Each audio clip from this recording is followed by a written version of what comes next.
My name is Valerie Edwards, and at 32 years old, I never imagined I would be standing in my kitchen holding legal papers served by my own parents. After working 60-hour weeks for years to afford my downtown Chicago apartment, they expected me to sell it to fund my sister Brittany's messy divorce. I had always been the responsible one, the one who never caused trouble, while Brittany remained the golden child, despite her chaos. Before I tell you how I stood up to my family after years of being their doormat, let me know where you are watching from, and hit that subscribe button if you have ever had to fight for what is rightfully yours. Growing up in suburban Illinois, my childhood memories are filled with moments of being the overlooked older sister. From the time Brittany was born when I was 3, there was a clear shift in my parents' attention. Family photos told the story clearly, Brittany front and center with mom and dad beaming proudly while I stood slightly off to the side, often half out of frame. It was not that they were deliberately cruel. They just made it abundantly clear who the favorite was. "Valerie, you need to set a good example," became the soundtrack of my youth. When Brittany broke my science project the night before it was due, I had to understand that she is just curious. When she borrowed my clothes without asking and returned them stained, I needed to be more generous with my things. The pattern was established early. Brittany acted however she pleased, and I was expected to accommodate. High school graduation marked a turning point. While my friends' parents threw elaborate parties and gifted them cars or vacation trips, my parents gave me a card with $20 inside. "We are saving for Brittany's dance competition," they explained. Meanwhile, they had already started a college fund for her while informing me that I would need to figure out my own path since I was so independent. College was a struggle from day one. I attended State University, not my dream school, but the one offering the best financial aid package. Even then, I worked 3 jobs mornings at the campus coffee shop evenings, waiting tables and weekends, doing data entry for the business department. Some nights, I got only 4 hours of sleep before starting the cycle again. My roommate Jessica often found me asleep on my textbooks. "Your parents do not help you at all," she asked incredulously one day. "They believe in self-sufficiency," I replied, the rehearsed line, falling flat even to my own ears. Meanwhile, Brittany attended an expensive private university, complete with a meal plan housing and a monthly allowance. During holiday breaks, she would regale the family with stories of sorority parties and spring break trips, while I sat quietly too exhausted to contribute much to the conversation. After graduation, I landed an entry-level position at a financial firm in Chicago. The starting salary was modest, but I had a plan. I lived in a tiny studio apartment with secondhand furniture, brought lunch from home every day, and tracked every penny spent. My coworkers thought I was antisocial when I declined happy hours and team dinners, but I had a goal: homeownership. For 5 years, I saved aggressively. No vacations, no new clothes, unless absolutely necessary, no frivolous spending of any kind. At 28, I had enough for a down payment on a 1-bedroom apartment in a decent Chicago neighborhood. The day I signed those papers was the first time I truly felt proud of myself. No one had helped me. This achievement was mine alone. The apartment needed work when I bought it: outdated kitchen-worn carpet bathroom straight out of the 1980s. But over the next 2 years, I slowly transformed it. I learned to tile from YouTube videos, painted every wall myself, and scoured clearance sales for quality fixtures. Each improvement represented countless extra hours worked and simple pleasures denied. This place was more than property. It was physical proof of my determination. Throughout these years, Brittany's life followed a different trajectory. After college, she drifted between jobs, never staying anywhere longer than 6 months. The work environment was toxic, or my boss was hitting on me, or they did not appreciate my talents, were her standard explanations. My parents always nodded sympathetically, opening their wallets and their spare bedroom whenever necessary. When Brittany met Kevin Thompson at 26, it seemed like her ship had finally come in. Kevin was 34, established in his career as an investment banker, and came from family money. Their whirlwind romance led to an engagement after just 4 months and a lavish wedding my parents drained their retirement accounts to provide. I contributed what I could and served as maid of honor, genuinely hoping this would be Brittany's turning point. "He is loaded," Brittany whispered to me during the reception, champagne sloshing over the rim of her glass. "I am set for life." Something about her tone made me uncomfortable, but I pushed the feeling aside. Family gatherings became more tolerable after Brittany married. With her seemingly settled, my parents occasionally showed interest in my life and career progress. I maintained careful boundaries, limiting visits and phone calls to protect my hard-won peace. When I did see them, I kept conversations light and redirected personal questions. It was not perfect, but it was manageable. Then came the phone call that would upend everything. It was a Tuesday evening, and I had just returned from work. "Valerie, it is Mom. Brittany is having some marital difficulties. We are having a family dinner on Saturday to discuss it. You need to be there." The tone left no room for questions or refusal. Little did I know, this dinner would be the first domino in a series of events that would force me to redefine my relationship with my entire family. Saturday arrived, and I pulled up to my parents' house with a sense of dread settling in my stomach. Family dinners were rarely pleasant affairs, but something about this one felt particularly ominous. I brought a bottle of wine as a peace offering, though I suspected we would need something stronger by the end of the night. The scene inside was tense. My father, Robert, sat stoically at the head of the table, while my mother, Martha, bustled around the kitchen with nervous energy. Brittany was nowhere to be seen. "Where's the woman of the hour?" I asked, trying to keep my tone light. "In the guest room. She is having a difficult time," my mother replied, her voice dropping to a whisper as though Brittany might overhear from upstairs.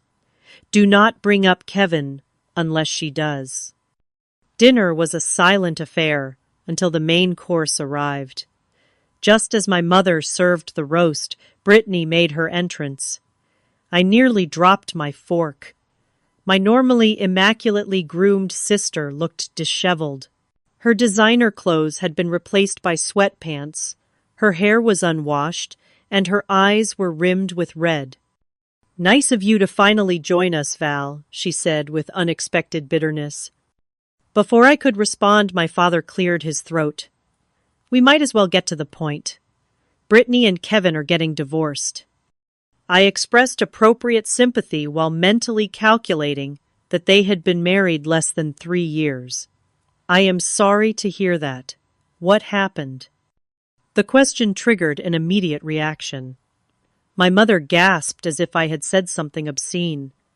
My father's face darkened. Brittany burst into dramatic sobs. "Kevin is being completely unreasonable," my mother said, rushing to console Brittany. "He is trying to leave her with nothing." Gradually, through a combination of accusations, tears, and grudging admissions when I pressed for details, the real story emerged. Brittany had been having an affair with Kevin's friend. Not just a one-time mistake, but a 6-month relationship conducted partly in the home Kevin had bought them. When Kevin discovered the infidelity, he immediately filed for divorce. But the prenup Brittany wailed has a fidelity clause. He says, "I get nothing because I cheated." "Surely you get something," I said. "The law usually provides for some division of assets acquired during marriage." "That is the problem," my father interjected. "Kevin's lawyers are good. The prenup is ironclad. She might get a small settlement, but nothing like what she deserves after putting up with him for 3 years. I bit my tongue to keep from pointing out that from what I had seen, Kevin had been nothing but generous and patient with Brittany. Instead, I asked the obvious question, but things. So what happens now? My parents exchanged a look I recognized from childhood. It was the same look they had given each other before explaining why my college fund had been spent on Brittany's sweet 16 party. Brittany needs to fight this, my mother said. She needs a good lawyer, the best. Someone who can find loopholes in that horrible prenup. And those lawyers cost money, my father added. Money we do not have right now. The conversation paused as my mother served dessert. No one touched it. We have been thinking, my mother continued, her voice taking on a wheedling quality, about your apartment. My apartment, I repeated, genuinely confused. It has appreciated quite a bit since you bought it, has not it? My father asked. With all those renovations and the neighborhood improving, a cold feeling spread through my chest as I began to understand where this was heading. We thought, my mother said, leaning forward, that you could sell it. Use the equity to help Brittany with her legal fees. You can always move back into a rental for a while. The silence that followed was deafening. They were actually serious. They expected me to sell my home, the result of nearly a decade of sacrifice and hard work to fund Brittany's divorce after she cheated on her husband. That is not going to happen, I said finally, my voice steady despite the rage building inside me. Now, Valerie, my father began in his lecture tone, family helps family. When one of us is in trouble, we all pitch in. When have any of you ever pitched in for me? The question escaped before I could stop it. My mother looked wounded. We raised you, put a roof over your head, food on the table. The basic legal requirements of parenthood, I countered. I worked my way through college while you paid Brittany's full ride. I saved for years while living in a place with roof leaks and no air conditioning to afford that apartment. Every improvement came from my sweat and sacrifice. It is just an apartment, Brittany suddenly interjected. You can get another one later. This is my life we are talking about. And the apartment is my life, I responded. It represents everything I have worked for. I am not selling it. My father's face reddened. We are not asking for charity. You could consider it a loan. I nearly laughed. A loan. When has Brittany ever paid back anything? Remember when she borrowed $4,000 for that deposit on her rental after college, or the car you co-signed for that got repossessed? That is unfair, my mother protested. No, what is unfair is expecting me to dismantle my life because Brittany cheated on her husband and is facing the consequences. I suggested alternatives. My parents could take out a home equity loan. Brittany could get a job and pay her lawyer in installments. Or she could accept a smaller settlement and move on with her life. Each suggestion was immediately shot down. We are already mortgaged to the limit after paying for the wedding, my father admitted. No lawyer will work on a payment plan for a case like this, my mother insisted. I deserve half of everything Kevin has, Brittany declared, as though stating an obvious fact. The conversation circled for another hour, becoming increasingly heated. My parents cycled through guilt appeals to family loyalty and finally outright emotional manipulation. After everything we have done for you, my mother said tearfully. If you had any decency, my father added. I always knew you were jealous of me, Brittany spat. Finally, I stood up. I am leaving. My answer is no. I will not sell my apartment. I am happy to help Brittany update her resume or drive her to job interviews, but I will not dismantle my financial security for this. As I reached the door, my father called after me. This is not over, Valerie. One way or another, you will do the right thing for your sister." Something in his tone sent a chill down my spine, but I walked out without looking back. Driving home, I tried to convince myself that they would eventually see reason, that this outlandish request would be forgotten once they had time to think it through. I was wrong. So very wrong. The next few weeks brought an onslaught I was utterly unprepared for. It began with phone calls multiple times a day from both parents and Brittany. When I stopped answering, they started texting. The messages ranged from guilt-inducing, "How can you sleep at night knowing your sister is suffering," to threatening, "You will regret turning your back on this family." I blocked their numbers, hoping for peace. Instead, the campaign expanded. Aunts, uncles, and cousins I barely spoke to began reaching out, all with the same message: I needed to step up and do right by Brittany. It became clear my parents were spreading their version of events throughout the extended family. "Your mother is beside herself," said Aunt Patricia, who had not contacted me in 3 years, not even for my 30th birthday. "How can you be so selfish?" "Because I will not sell my home to fund Brittany's divorce after she cheated on her husband," I asked. "That is not the point," Aunt Patricia replied, confirming that my parents were omitting key details in their narrative. The situation escalated when I received a notification from my bank about an attempted access to my accounts. Someone had tried to log in using my old password, triggering the security system. When I called the bank to investigate, they confirmed the attempt came from an IP address matching my parents' home. The realization hit me like a physical blow. They had tried to access my financial information without my permission. Had they succeeded, what would they have done? Transferred money, checked my balances to calculate how much they could pressure me for.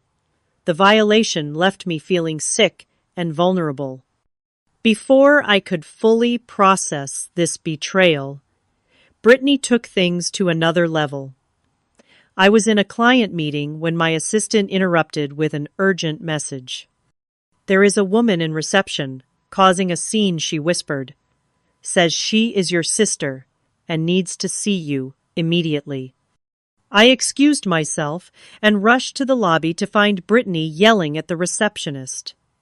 She was dressed inappropriately for a financial office, her voice carrying through the entire floor as she demanded to see me. Clients and colleagues stared openly. "What are you doing here?" I hissed, mortified, as I pulled her toward the exit. "Since you are ignoring everyone, I thought I would see for myself how your precious career is going while my life falls apart," she snapped. "You need to leave. Now. Not until you agree to help me. Kevin's lawyers are pushing for a quick settlement. I have nothing, Valerie. Nothing. You have an entire apartment you could sell." "Lower your voice," I pleaded, acutely aware of the audience we had attracted. "This is my workplace." "I do not care. You clearly do not care about me. So why should I care about your job?" Security arrived, summoned by the receptionist. As they escorted Brittany out, she shouted accusations and insults loud enough for everyone to hear. I returned to my meeting hands, shaking to find my clients exchanging uncomfortable glances. "Family emergency," I explained weakly. "Shall we continue?" The meeting proceeded, but the damage was done. My professional reputation, built on competence and composure, had been publicly challenged. Later that afternoon, my boss Gregory called me into his office. "Everything all right, Valerie?" That was quite a scene earlier. I considered brushing it off, but found myself unexpectedly confessing the whole situation. Gregory listened attentively, his expression growing increasingly concerned. "This is harassment," he said finally. "Have you considered speaking to a lawyer?" The suggestion surprised me. In my mind, this was an ugly family dispute, not a legal matter. But Gregory's perspective forced me to acknowledge how far things had gone. My sleep was disrupted, my work was suffering, and I felt constantly on edge, jumping whenever my phone rang. That evening I called my friend Zoe, the only person I felt I could truly confide in. We met at a quiet bar far from my office and apartment, somewhere my family would not think to look for me. "You look terrible," Zoe said bluntly, as I slid into the booth.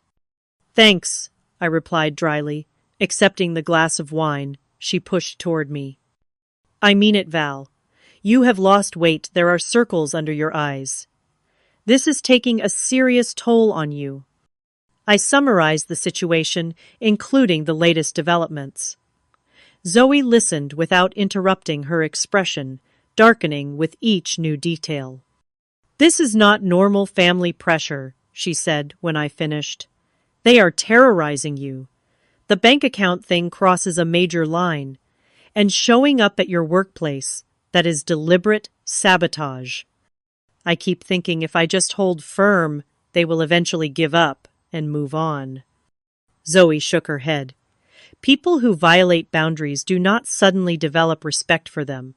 Your family has never respected your autonomy. Why would they start now?" Her words struck a chord. Throughout my life, I had been expected to bend to my family's will, particularly when it came to Brittany's needs and wants. Standing firm now represented a fundamental shift in our dynamic, one they were clearly unwilling to accept. "I think you need to consider legal options," Zoe suggested, echoing Gregory's advice. "At minimum, a cease and desist letter for the harassment." I nodded, beginning to accept that this situation required more than just personal resolve. I needed protection professionally and maybe legally. The following week, I attempted one last mediation effort. I invited my parents to meet at a neutral location, a coffee shop downtown, hoping that a public setting might encourage civilized behavior. They arrived looking grim but composed. "I want to clear the air," I began. "I understand you are worried about Brittany, but the way you have been pressuring me is unacceptable." "We would not need to pressure you if you would simply do the right thing," my father replied. "Selling my home is not the right thing, not for me." "Always about you," my mother muttered. "Yes, when it comes to my property and financial security, it is about me," I insisted. "I am willing to help Brittany in other ways. I can help her find a job offer, emotional support, even let her stay with me temporarily if needed. But I will not sell my apartment."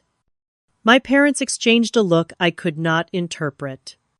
"We had hoped you would be reasonable," my father said finally.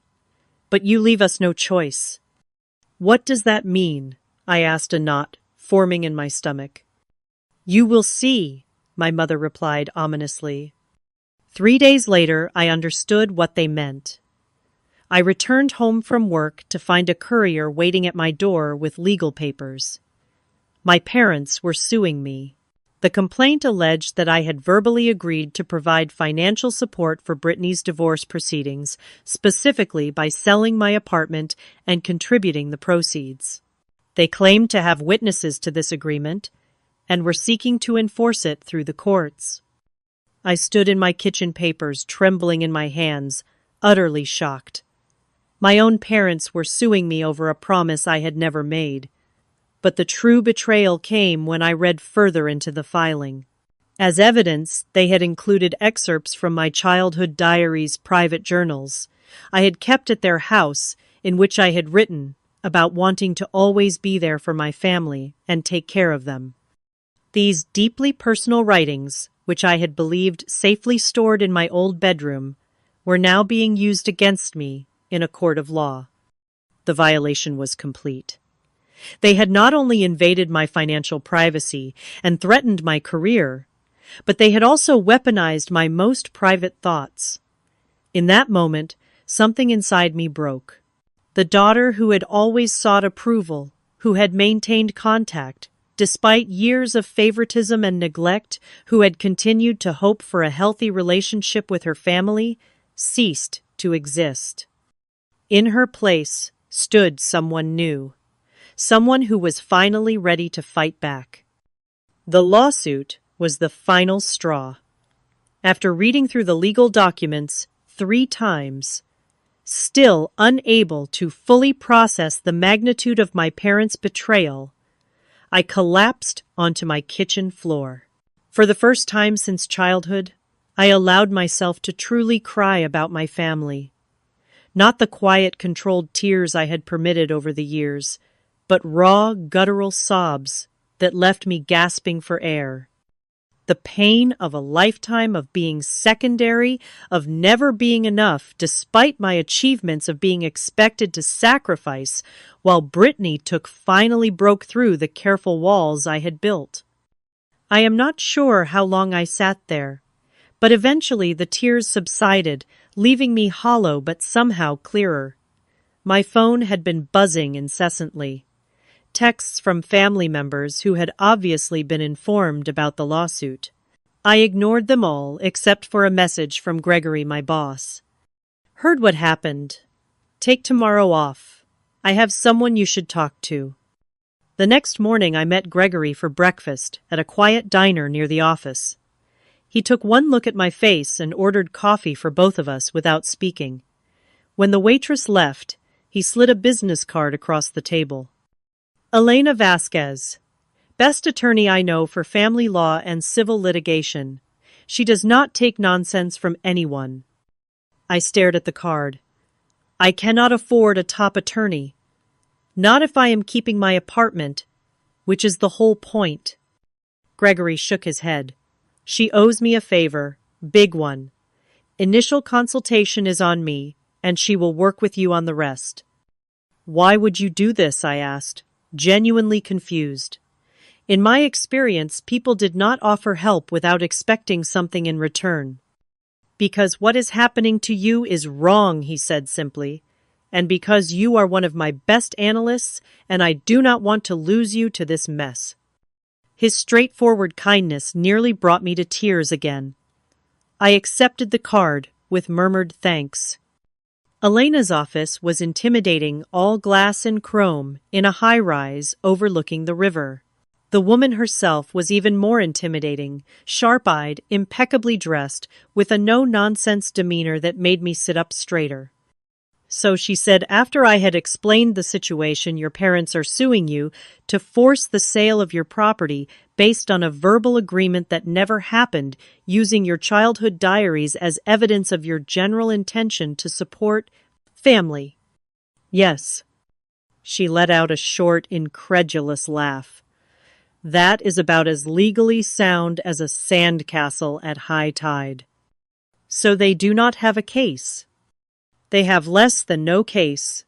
This would be thrown out in preliminary hearings. But she held up a finger. That does not mean we should take it lightly. The fact that they went this far suggests they are either desperate or getting very bad advice, possibly both. And desperate people can be unpredictable. Elena asked detailed questions about my property ownership, financial independence from my parents, and the recent harassment. As I answered, she took notes and occasionally nodded or frowned. Have you checked your credit report recently? She asked suddenly. Number. Why? Just a precaution. People willing to access your bank accounts might try other financial avenues. That afternoon, I ran a credit check and discovered something disturbing. There were student loans in my name that I had never taken out dating back to my college years. Loans I had been unknowingly paying interest on through automatic withdrawals described as Edu Loan Services on my bank statements, which I had assumed were my legitimate student loans.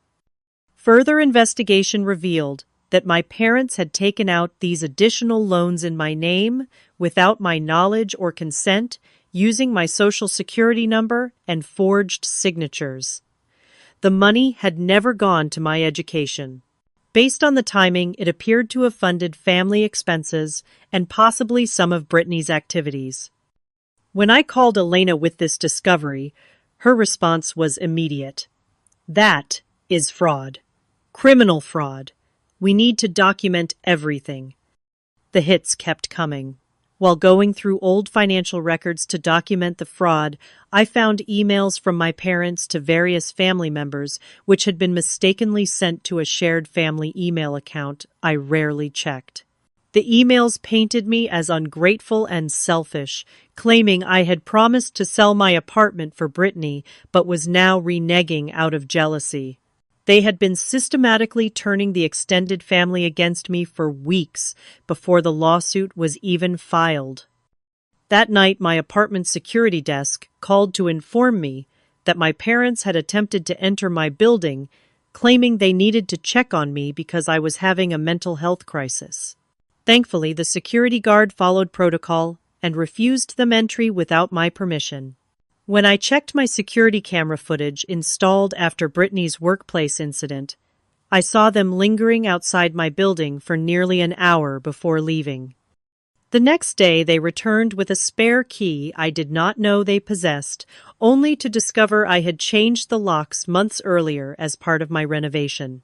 The security footage showed them clearly attempting to enter, then my father appearing to make notes or take pictures of items visible through my windows.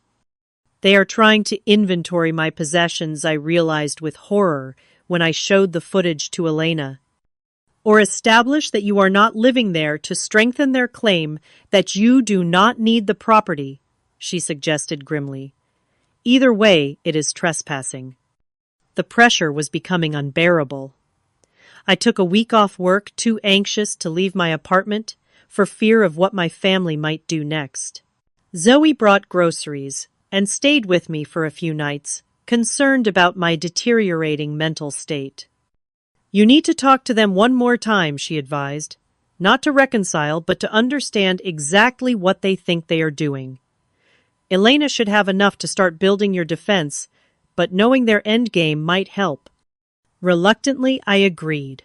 With Zoe present in my apartment for support, I called my parents on speakerphone, recording the conversation with Elena's prior advice and approval.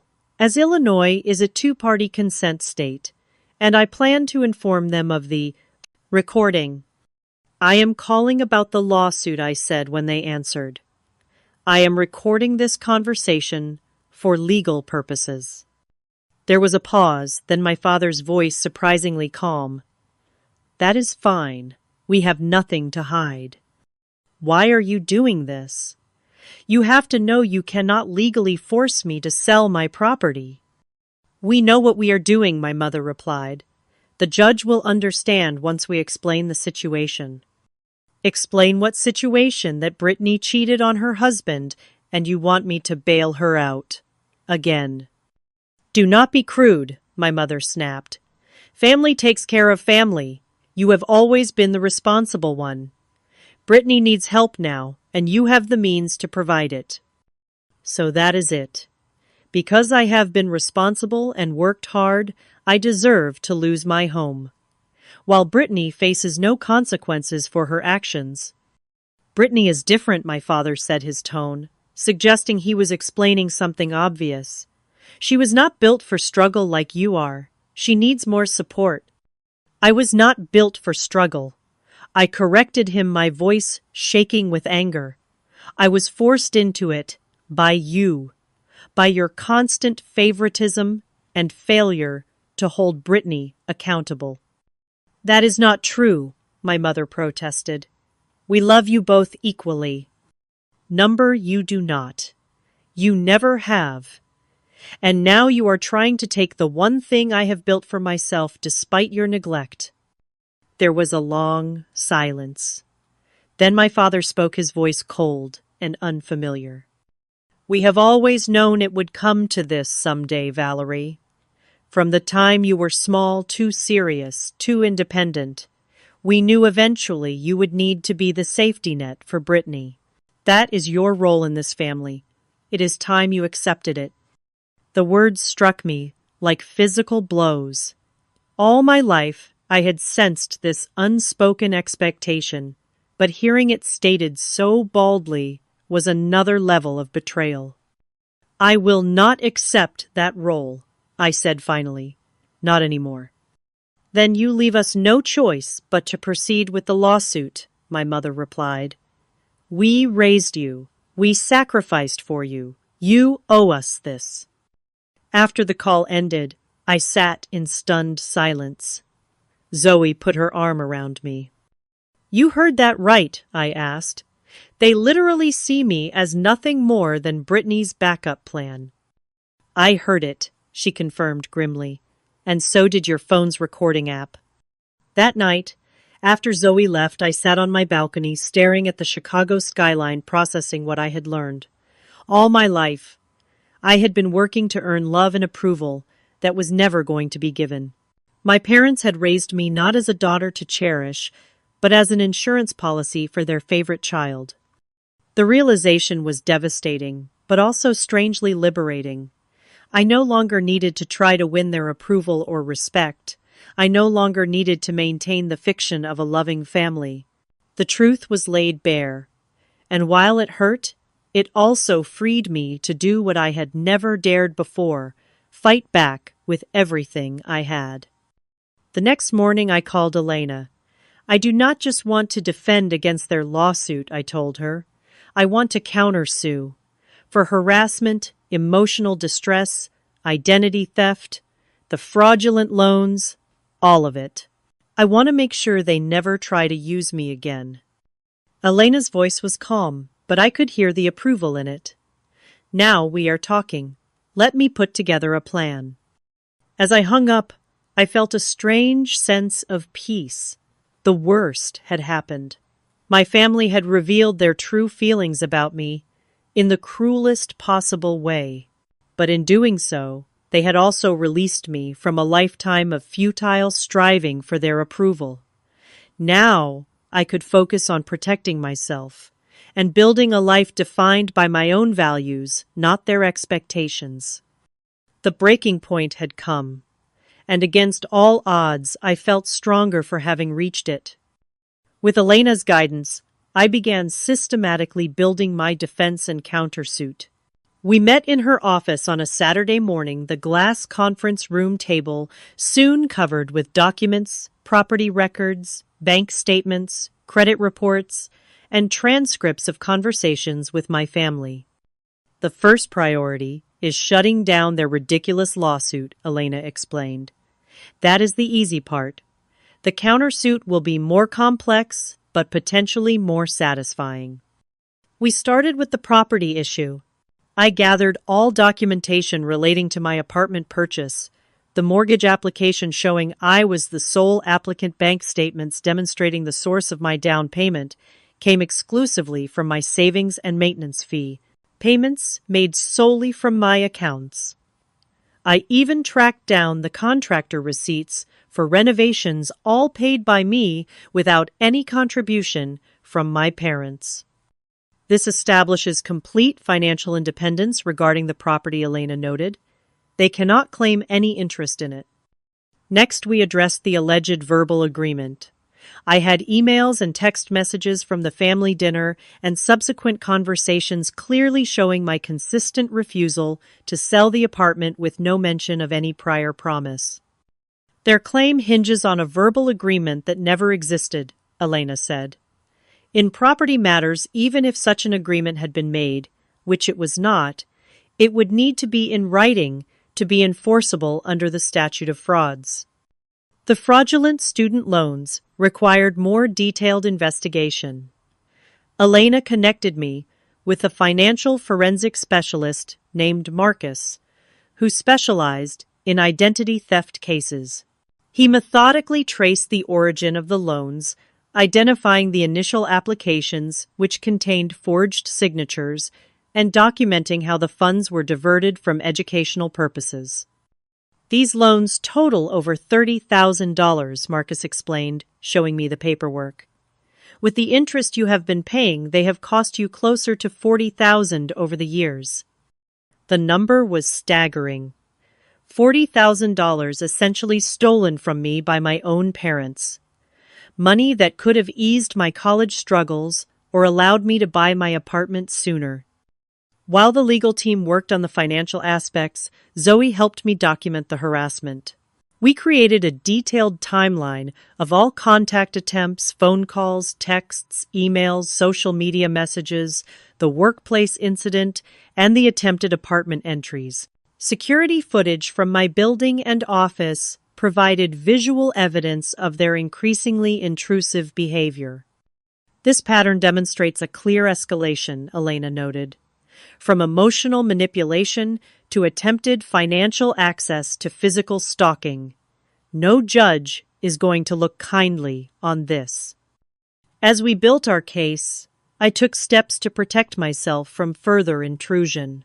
I installed additional security cameras at my apartment, alerted my workplace security to prevent any family members from entering the building, and created new accounts with enhanced security measures to replace those my parents might have information about.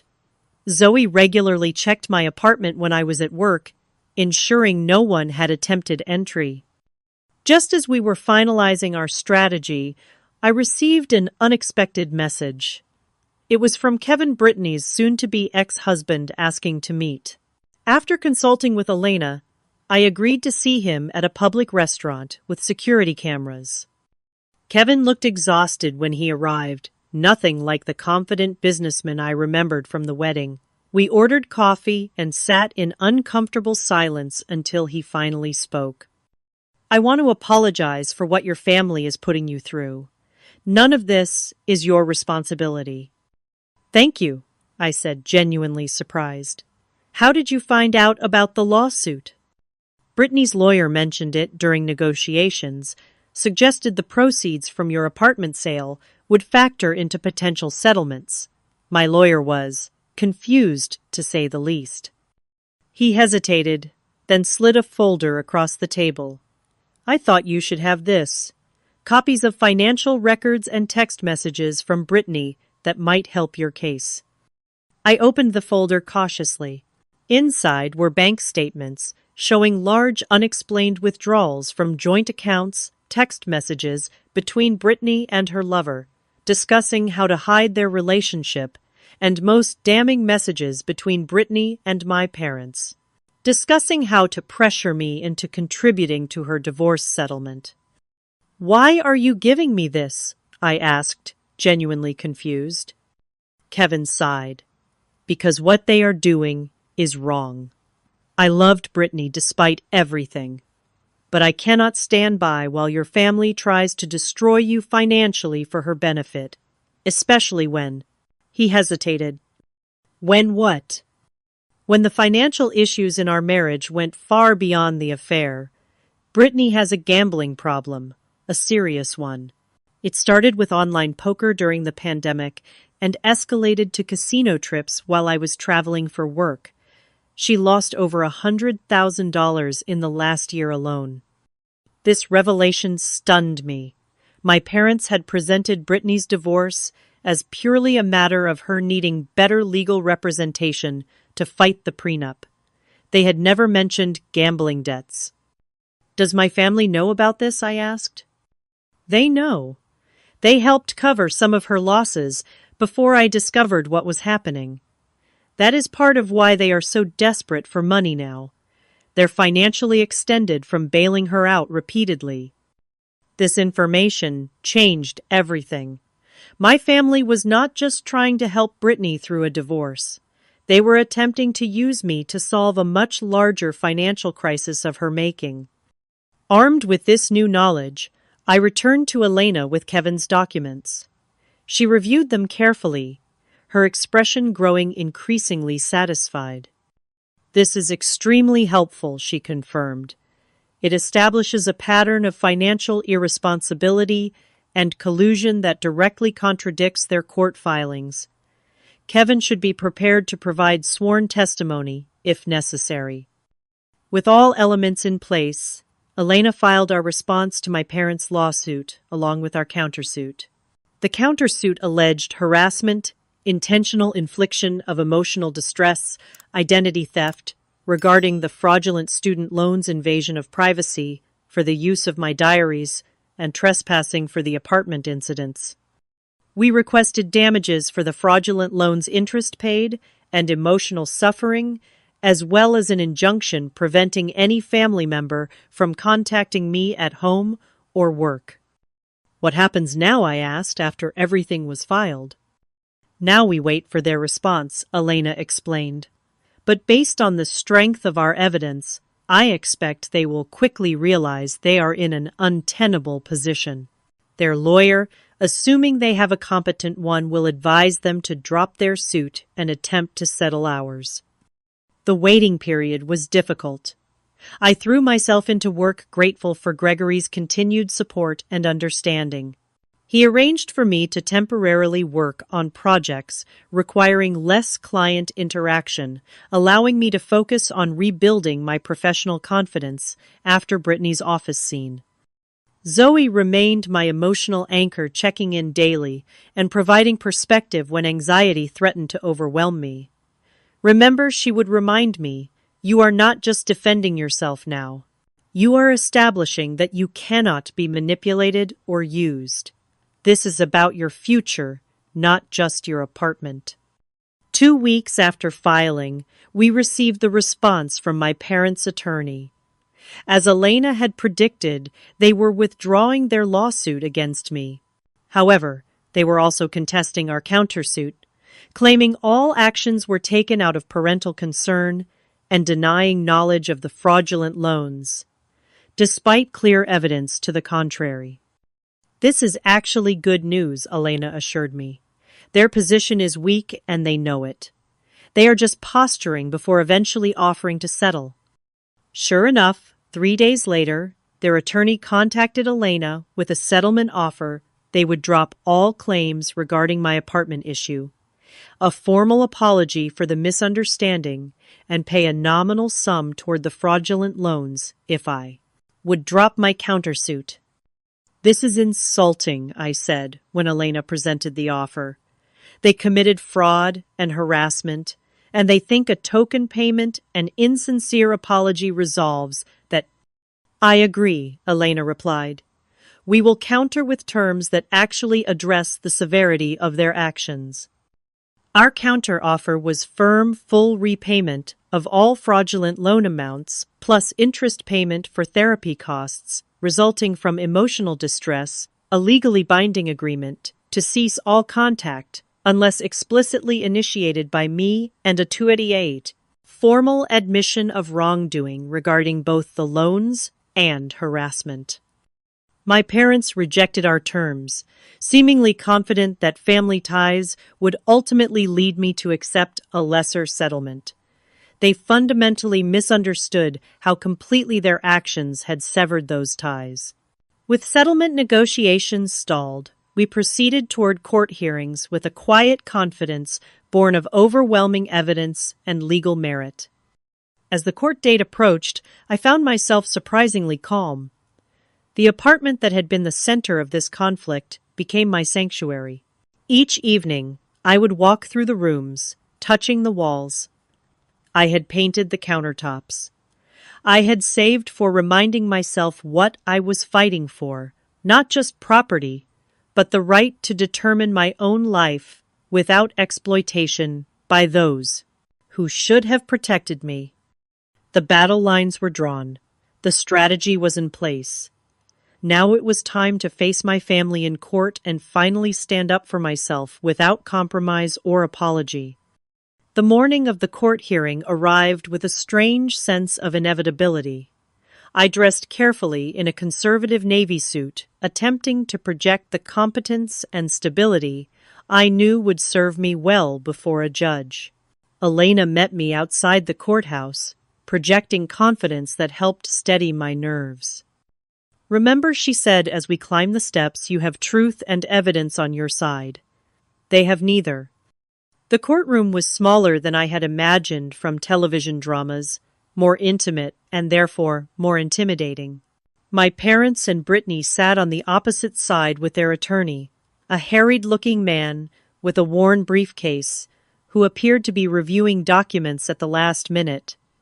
None of them would meet my eyes. Judge Harriet Wilson, entered a woman in her 60s with sharp eyes that seemed to miss nothing.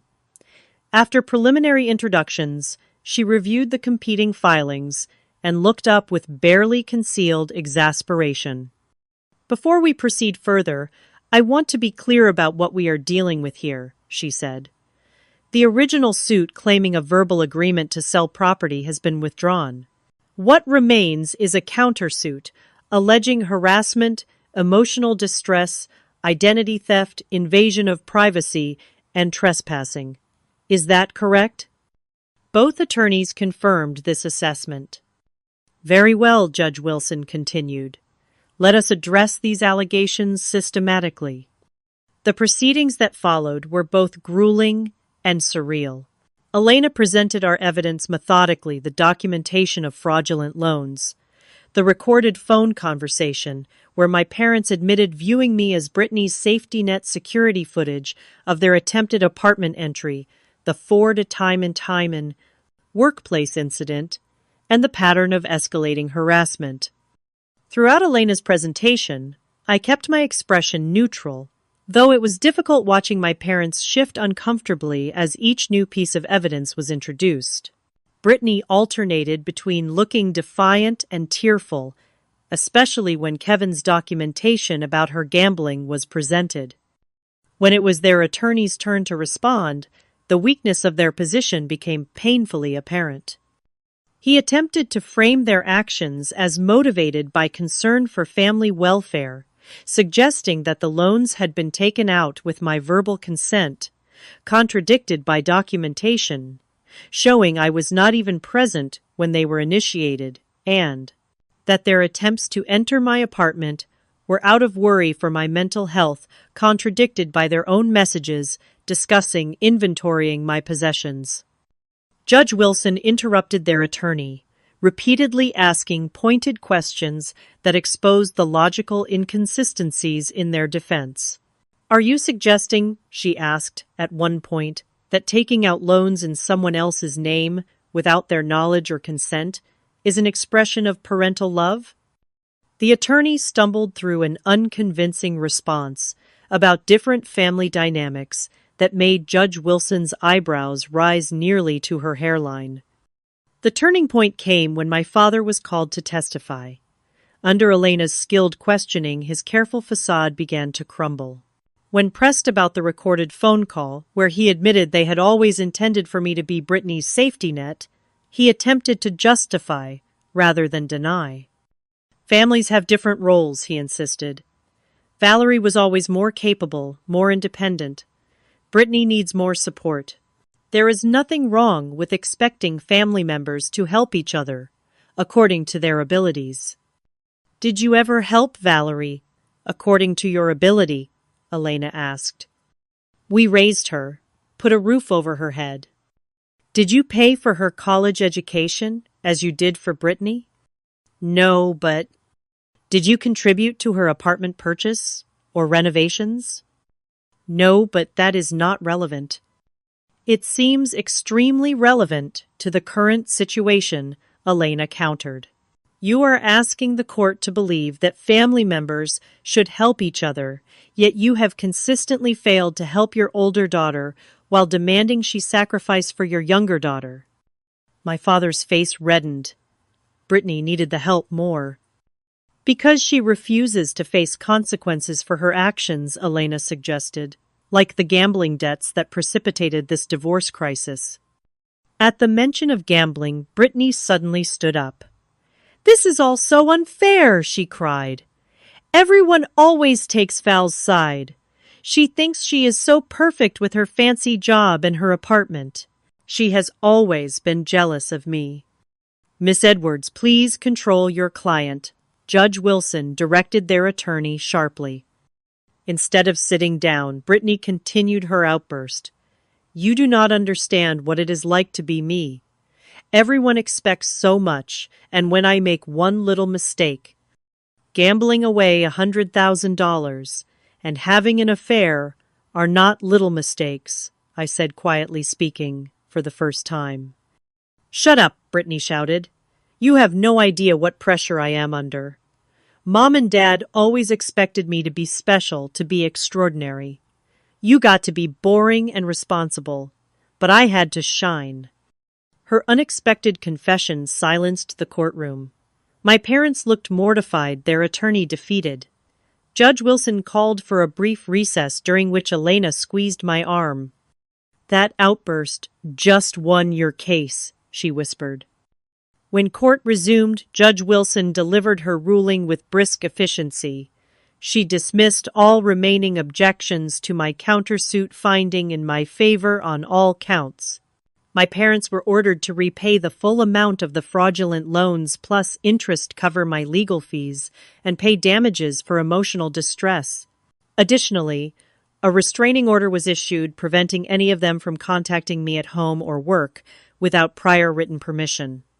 Furthermore, Judge Wilson added, "I am referring the student loan matter to the district attorney's office for potential criminal charges, as identity theft and fraud are serious offenses. Whether they choose to pursue those charges will be at their discretion, but I strongly encourage you," she looked directly at my parents, "to make full restitution immediately as a show of good faith." The impact of her words was immediate. My mother began to cry quietly, while my father sat in stunned silence. Brittany stared at the floor, all her previous fire extinguished. As we left the courthouse, my parents attempted to approach me. Elena stepped between us, reminding them of the freshly issued restraining order. My father's face hardened. "This is not what family does," he said over her shoulder. "No," I agreed. "Family does not steal from their children or try to take their home. Family does not harass or stalk or sue. What I did today was protect myself from people who have repeatedly proven they do not have my best interests at heart." "You will regret this," my mother said tearfully. "Someday you will need us." "I have needed you my entire life," I replied. "And you have consistently chosen Brittany. Now I am choosing myself." With that, Elena guided me away. We did not look back. News of the court outcome spread quickly through the extended family. The reactions were mixed. Some relatives who had only heard my parents' version of events were shocked by the revelations of fraud and harassment. Others who had witnessed the favoritism toward Brittany throughout our childhood privately reached out to express support for my stance. Aunt Helen, my mother's sister, who had always been slightly more perceptive than the rest of the family, sent a brief email. "I always saw how they treated you. I should have said something. I am sorry." The financial consequences for my parents were significant. In addition to the loan repayment and damages, they faced substantial legal fees and the looming possibility of criminal charges. Within weeks, they put their house up for sale, downsizing to a condo to meet their court-ordered obligations. Brittany, suddenly, without her usual safety net, was forced to find employment for the first time in years. According to mutual acquaintances, she took a job as a retail associate and moved into a modest apartment after accepting a much smaller divorce settlement than she had initially demanded. As for me, the victory felt hollow at first. I had won, but at the cost of any remaining relationship with my birth family. Yet, as weeks passed, I began to recognize the freedom that came with that loss. No more walking on eggshells. No more diminishing my achievements to avoid making Brittany feel bad. No more constant expectation that I would sacrifice for others while receiving nothing in return. For the first time in my life, I could focus on building relationships that were reciprocal and healthy with people who valued me for myself rather than what I could do for them. 3 months after the court hearing, I received an unexpected letter from my father. Elena reviewed it first to ensure it did not violate the restraining order, then passed it, along with a warning to consider carefully whether I wanted to read it. The letter was brief and predictable, a mixture of justification, subtle blame, and an appeal to family bonds. Despite everything he wrote, "We are still your parents. Someday, You might reconsider and allow us back into your life." I did not respond. Some bridges once burned should not be rebuilt. 6 months after the court case, my life had transformed in ways both subtle and profound. The apartment that had been the center of such conflict now truly felt like a sanctuary. I had repainted several rooms, replaced furniture associated with family visits, and created a space that reflected my personality without any consideration for my parents' or Brittany's opinions. Working with Dr. Lena Phillips, a therapist specializing in family trauma, I began the difficult process of unpacking a lifetime of emotional neglect and conditional love. Our weekly sessions often left me drained, but with increasing clarity about patterns I had never fully recognized before. "You were parentified from a very young age," Dr. Phillips explained during one session. "Expected to be the responsible one, the mature one, while simultaneously being denied the recognition and support that should have accompanied that role." "I just thought that was normal," I admitted, being the older sister. "There is a difference between age-appropriate responsibility and what was placed on you.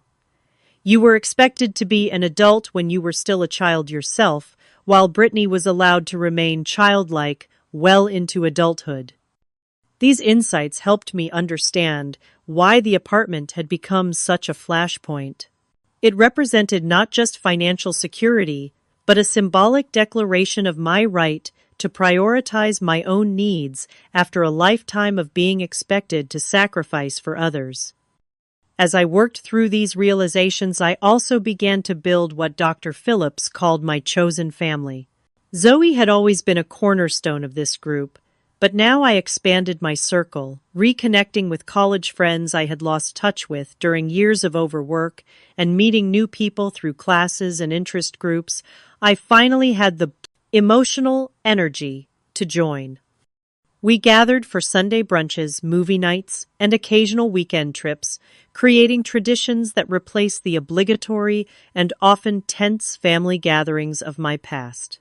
These relationships were based on mutual respect and genuine affection, not obligation or manipulation. For the first time, I understood what healthy connections felt like. Gregory continued to be a supportive presence at work, ensuring the family drama did not derail my career. Under his mentorship, I was promoted to senior analyst with a substantial raise that allowed me to accelerate payments on my remaining legitimate student loans. Financial freedom became a realistic goal rather than a distant dream. "You know," he told me after announcing my promotion, "sometimes the hardest battles give us the clearest sense of our own strength. You have handled this past year with remarkable grace." "Not always gracefully," I corrected, thinking of the tears and anger that had punctuated my journey. "Grace is not about never falling apart," he replied. "It is about how you put yourself back together." Around the 8-month mark, something unexpected happened. I received an email from Brittany sent through Elena to respect the restraining order. Unlike my parents' communications, which continued to arrive periodically, despite my lack of response, Brittany's message was different. "I know you probably hate me," she wrote. "You have every right to. I have been thinking a lot about our childhood and how Mom and Dad treated us so differently. I always thought you had it better because you were independent and capable. I never realized how much pressure they put on you or how much they favored me. I am not asking for forgiveness. I just wanted you to know that I am getting help for my gambling and trying to take responsibility for my life for the first time. I hope someday we might talk again, but I understand if that never happens." I showed the email to Dr. Phillips during our next session. "What do you think?" she asked. "Do you believe she is sincere?" "I am not sure," I admitted. Brittany has always been good at saying what people want to hear when she needs something. And what might she need from you now? I considered the question. Nothing obvious. She has a job, an apartment. Our parents are still in her life, though they have less to give her now. Perhaps what she needs is not material, doctor, Phillips suggested. The idea that Brittany might genuinely be doing her own emotional work was difficult to process. For so long she had been cast in my mind as the perpetual taker, the favored child who never had to grow up. The possibility that she too might be changing disrupted the narrative I had constructed. After careful consideration and consultation with both Dr. Phillips and Elena, I agreed to a limited email exchange with Brittany, maintaining clear boundaries while opening a small door to possible reconciliation. Our communications were tentative at first, focusing on neutral topics and current experiences rather than rehashing past grievances. Gradually, a different picture emerged of my sister. Without our parents' enabling presence, she was struggling, but also growing. The entitled princess was giving way to someone more grounded, more aware of her own patterns. While I maintained healthy skepticism, I also allowed for the possibility of genuine change. My parents were a different matter entirely. Their occasional messages continued to demonstrate a fundamental lack of understanding about what had transpired. They framed the entire legal battle as a regrettable family disagreement rather than a consequence of their actions. They expressed no genuine remorse for the fraud or harassment, merely sadness about the current estrangement. Some people are incapable of the self-reflection required for true change, Dr. Phillips noted when I shared their latest communication. Maintaining distance in such cases is not punitive, it is protective. I took her words to heart, reinforcing my boundaries with my parents while cautiously nurturing the fragile new connection with Brittany. This selective approach to family relationships represented a significant step in my healing journey, allowing me to make conscious choices rather than automatically fulfilling expectations. A year after the court case, I hosted a small gathering in my apartment to mark both the anniversary and my continued recovery. Zoe Gregory and his wife, several friends from my new social circle, and even Elena attended. As we shared food and conversation in the home I had fought so hard to keep, I felt a profound sense of peace. Later that evening, after most guests had departed, Zoe and I sat on my balcony watching the city lights. "Do you ever regret it?" she asked, standing up to them so completely. I considered the question carefully. I regret that it was necessary. I regret that they could not be the parents I needed, but I do not regret protecting myself. For too long I set myself on fire to keep them warm, especially Brittany. Learning to prioritize my own well-being was not selfish, it was survival. "You have changed," Zoe observed. "You stand taller now." "Because I am standing on solid ground," I replied, not constantly shifting to accommodate others. The lesson had been painful but transformative. True family, whether biological or chosen, supports your growth rather than exploiting your strength. Love does not demand that you diminish yourself or sacrifice your security. Healthy relationships are reciprocal, not parasitic. My apartment remained more than just real estate. It represented a declaration of independence, a physical manifestation of my right to create boundaries and define my own life. Each room held memories of both the struggle to keep it and the peace that followed, a daily reminder of my journey from accommodating daughter to self-respecting adult. As Zoe left that night, she hugged me tightly. "I am proud of you, Val, not just for winning the battle, but for how you have handled the aftermath." Her words echoed in my mind as I prepared for bed. The aftermath had indeed been as challenging as the battle itself, requiring me to reconstruct my understanding of family love and my own worth. Yet, through that reconstruction, I had created something stronger and more authentic than what had existed before. The apartment was quiet, as I moved through my nighttime routine, but it was a peaceful quiet, not the tense silence of my childhood home. Here I was free to be fully myself, without apology or justification. Here I had taken a stand that changed not just my relationship with my family, but my relationship with myself. That perhaps was the most profound lesson of all. Sometimes the greatest act of love is the one you extend to yourself, setting boundaries that protect your spirit and create space for genuine joy. In defending my home, I had ultimately found my way home to myself. What about you? Have you ever had to set difficult boundaries with family members who took advantage of your generosity? Or have you experienced being the responsible one while others got away with anything? Share your experiences in the family members' comments below. And if this story resonated with you, please hit the like button, subscribe to my channel, and share with anyone who might need to hear that standing up for yourself is not just okay, it is sometimes necessary for your well-being. Thank you for listening to my journey. And remember, you deserve to prioritize your own happiness too.